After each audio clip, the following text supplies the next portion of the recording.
this guy. I would have, because he was so passionate. He knew his stuff. He was sort of good looking. Now I heard that in the thing that he did, though, he was like very rough, and he like made them stay up like 24 hours straight without eating. They couldn't leave the pews or wherever they were sitting in these benches, and he preached, and he was abusive and stuff. So I don't really know exactly what all went on, but I would have followed it in my early 20s. So I wasn't stupid, but I was searching, and I was needing and wanting. So these people that join these cults don't necessarily have to be stupid or ignorant. And I was doing fine. I had a son, and I had a great job. But spiritually, I was missing something, and I was searching. So I think that's the thing. It's very interesting. I don't know. But always a story with you, Heidi. It is. I know. I don't think people believe me. That's why I wrote a book. I'm telling you. And I didn't even put everything in it either. Okay. So anyways. Always something. So then all these people start disappearing. I went camping in my 20s. You know what I mean? I didn't join anything. I was just saying. Okay. So now people start calling the cops saying, so-and-so's missing, my mom's missing, my sister's missing, because these people just take off and leave. So they find out that they're sort of with this group now, but they voluntarily left, but they just, and I don't know how they ran it, but obviously it had to do with finances and all that stuff. So basically these members are told about a UFO harvest, that those who are ready to be harvested, it happens. You have to follow the two, and you have to follow their teachings, and you would be taken up by UFO and taken to the next level of existence. And the rest of the world would just stay behind and perish in global Armageddon. The rest of us. Well, it is what's going to happen. Yeah, pretty much. Kind of, yeah. Yeah, so. But I don't think they're going to be taken up in a UFO. Well, in 1985... unless you consider the rapture they should have unidentified flying object. Oh, yes. See, now you're getting all confusing. I mean, yeah, I could just blow you away right now, man. You always blow me away. Crazy stuff. Cray. In 1985, Bo dies of liver cancer, which now their whole plan that they told everybody is just shot because now she dies of cancer. And the cult actually goes into seclusion until 1997. And that's when they find them, 39 people dead. They all committed suicide. I think they drank poison or something. And they were all dressed the same, in the same position in these beds, these cots. And that was it. I kind of remember that. No UFO involved. Nothing like that was called. I don't know. It was weird. Yeah. So there's another cult that a lot of people don't hear of. It's sort of odd, called the Ordo Templi Orientis, Order of the Temple of the East, or Order of the Oriental Templars. Crazy stuff. Yeah. A lot of words there. Yeah. It's a fraternal international group initially modeled after the Freemasons, which we did a podcast on a while back. Satanist or Satanist, occultist, and Alistair Crowley was the most renowned members of this order. In 1912, he was... Yeah, he was born in the 1800s. We were talking about that. Yeah, we were talking about that. Like 1875 I guess because I knew that he was around in the 60s or whatever. I just never gathered the fact that he was already old. I think he died in 61. But his teachings had become so popular that, it was like everybody talked about him like he was still alive. Yeah. So. But he actually became the leader of the British branch. And then he reformulated it into his whole thing. And in October, we're going to do a whole podcast on him. And we are going to do it with the guys from Paratruth Radio. Yeah. And we are going to do... I don't think you're going to get Alistair to come. No, we're definitely not going to get Alistair to come. And during October, we're going to do a whole series of freaky stuff. And he's going to be October is a month. Yes. Of strangeness, craziness, and a whole lot more to it than... So we're going to oust some of the darkness. Yeah. Yes. So anyway, initially... Let prevail! You remind me of Jack Black. He's so cool. I love that singing. I'm waiting for you one day. You're just going to grab this microphone and you're just going to start... Actually, I do that when you're not here. Do I? Yeah. Is that why I find the scarves tied around it? Yeah. I knew it. I was like, who keeps putting these on here? The ripped T-shirts on the floor. I was like, what's going on? So anyway, this Ordo Templi Orientis, whatever, this cult was supposed to be agnostic way. Like they took ancient religions and spirituality, but Crowley changed it to his law, which is, do what thou wilt. Yeah, shall be the whole law. Is that not the law today, almost? Is it not getting to that point where do what you thou will? Do whatever you want. Well, yeah, but they say they have rules now, but they barely do. They're rules of nothingness. Nothingness rules. Do whatever. Or rules that make you happy. Does the rule make you happy? Yeah, then you should do it. This particular group was well known. Must be governed. This group was well known for practicing black magic. He's got me twice. He's not give me a third time. What is that from? I don't know. That's from a movie. What movie? Gladiator. It's from Gladiator. No. Love that movie. It wasn't. I think so. No. No. Just you. What? I'm not listening to you. Oh, obviously you were. So these practices include heterosexual and homosexual rituals, which all revolve around magic and stuff. And then a book came out leaking some of these secret rituals of the OTO. It was withdrawn from print, though, by the publisher. After receiving a threat of legal action by the OTO. So whoever had the book, has the book, got the book, knows about it, but now they don't print them anymore. So a lot of weird stuff in that. We have another one. Rawulism. Happens when you don't cook meat. UFO cult that was formed in 1974 again. 60s, mid-70s. They're doing a lot of acid. But the Bee Gees were out. Oh, yeah. Don't they do that? What was that? That's a Bee Gee. I'm doing a Bee Gee. You were? Yeah. Which one? They all sound alike. Do they all do that? They all sing. I don't know if they go... Yeah, they do. Yeah, they do. You do it.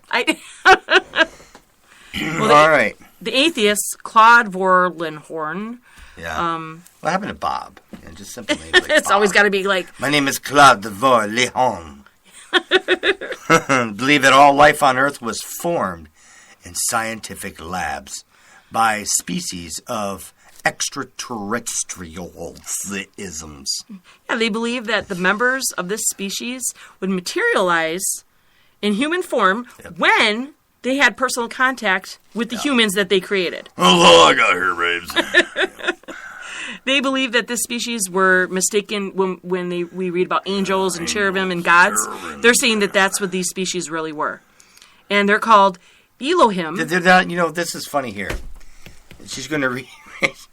I caught this right away. We went over these notes, and she starts telling me the names. I'm like, these people couldn't even come up with anything of their own. No, they took stuff this from the Bible. All biblical names. So go ahead, Heidi. Well, that's what cults do, though. They'll take a little bit, They're sure to make it sound real, but Elohim, which is Hebrew. Hebrew for God. So let's find a name. Elohim. It sounds so great, but it's Hebrew for God. I mean, you'll find that word in the Bible. Capital G, too. Not God as a title, but God as the master of the universe. Those who come from the sky. Well, why do they believe this? Because Claude received a message from a 25,000-year-old extraterrestrial named Yahweh. Who came in a UFO. Yahweh. And there's a lot of Christians that will recognize Yahweh. Yeah.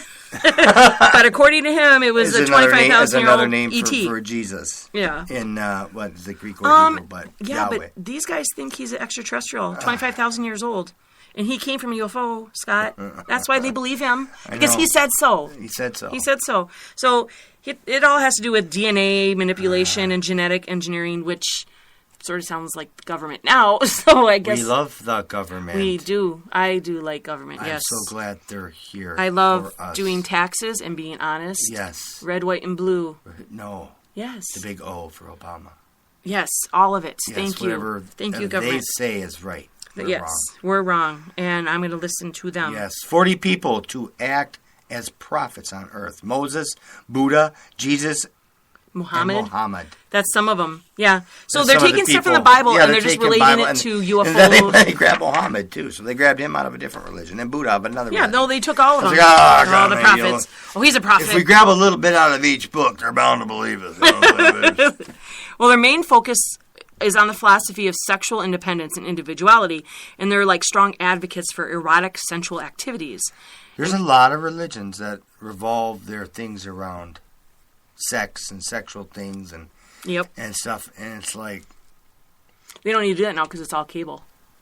Cable has sex, lots of it, so they don't have to form that stuff anymore. Now it's like that's not even important or interesting to anybody because anybody can get that on TV or the internet at any age too. Yeah, even in a cartoon. Yeah, doesn't really change things. That's why cults sort of focused out a little bit. And we can start them back up. So here's these groups. They're all about erotic sensual activities, and they have these intergroups called Rouse Girls and the Order of the Angels, which sounds like a nightclub. Yeah, strip club joints. Yeah. That's what it sounds like, but I don't know. Rouse Girls. Across the street is Order of the Angels. Don't start. Relax. Okay, that is funny. Deep breath. No laugh fest. Last week I couldn't stop. No Okay. Laugh fest. No So laugh fest. one of the last week we weren't on last week or the week before because of the holiday. Yep. And then we were supposed to be, but no, I'm not going to take any blame for this. None whatsoever. It just because got you were like, okay, well, we're not going to do it because everybody's going to be out of town anyways. No one's going to listen to our podcast on a Friday. I'm like, you're wrong. We got a lot of emails from people saying, hey, why aren't you on? Then we were going to do it on Monday and say, oh, let's do it on Monday. And then we found out that they were having maintenance issues or something. They were having a maintenance issue on Spreaker. So we couldn't do that. We were like, well, I said, now what are we going to do? We're going to do it on Tuesday and then turn around and do it again on Friday? Yeah. Well, we don't have to go over our whole process. No, I'm making sure that when the hate mail comes, it's directed towards you and not me. Whatever. You're because I was, Well, that's okay. I'm sure everybody enjoyed the holiday. I was willing to sacrifice my entire vacation to do this podcast. No, we were just going to... No, don't we me. You ain't got a mouse in your pocket. Okay? Because I know that my peeps wanted to hear us. Your pair of peeps? That's right, pair of peeps. Well, I was giving everybody a break, so... pair of peep pods. Okay. So Scientology. Let's talk about Scientology. The Tom Cruise religion. Tommy Cruise. Everybody knows it's the Tom Cruise religion. Yeah, that's got to be right if Tom Cruise is in it. So in 1952, there's this American author named Ron Hubbard, okay? And he wrote this book about Dianetics, which is metaphysical relationship between the mind and the body. But a year later, he decides he's going to turn it into a religion. I think he thought, hey, there's money in this, He saw how many people were into it, so he's like, let's make some moolah off it. It teaches that people are immortal beings who have forgotten their true nature. Harsh spiritual rehabilitation is used as a type of counseling to remember. They will force you to, face your fears and past traumas to break down the walls of this physical realm so that you can remember who you were. And souls are called... Don't we call that life? Yeah. Everyday life? Yeah. I mean, God says he wouldn't give you more than you can handle, but he sure does take you to the limit sometimes. It's true. And we do face our fears little by little. And it's good to do it that way and not be forced. But we shouldn't have to try to face fears that are not something we're going to face. Like, all right, let's just say you're saying you're deathly scared of scorpions. Okay. Okay, well, we live in Wisconsin, not a problem. All right, we're right? I mean, why test yourself in that area? It's like God's like, okay, but why are you going to go? Well, and they would put them in a room, and I mean, there's stuff like waterboarding and stuff. I mean, they do some harsh stuff. So it's like I'm scared of sharks, and when we live by a fresh lake, so not a real problem. We don't need to test ourselves. Well, they do this as a mental breakdown. It's the actual common tactic of a cult is to break people down mentally. That's why they do it. And then even though you are being told and you feel like you're being free, who really has control over you is the person that's doing this for you because you're listening to them. Yeah. So they call... Don't do the Freddy Krueger laugh. What? That freaks me out.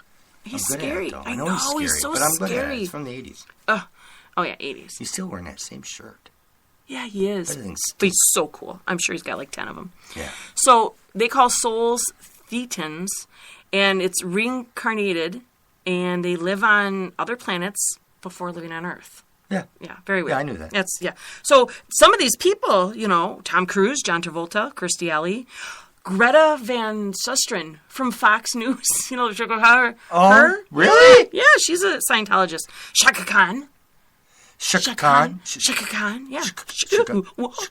Shaka Khan. Priscilla and Lisa Marie Presley, which they look like they would be. There's a soul fly. Will Smith, Patrick Swayze. On a golden Patrick Swayze's dead, but him and Chris Reeve, Superman, they were Scientologists. Not so super now, is he?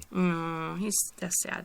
Yes. Okay, and then there was this quote that I read that I just had to write down because it's so funny. It says that Charles Manson took Scientology classes and then murdered a bunch of people after deciding that Scientology was too crazy for him. Process that.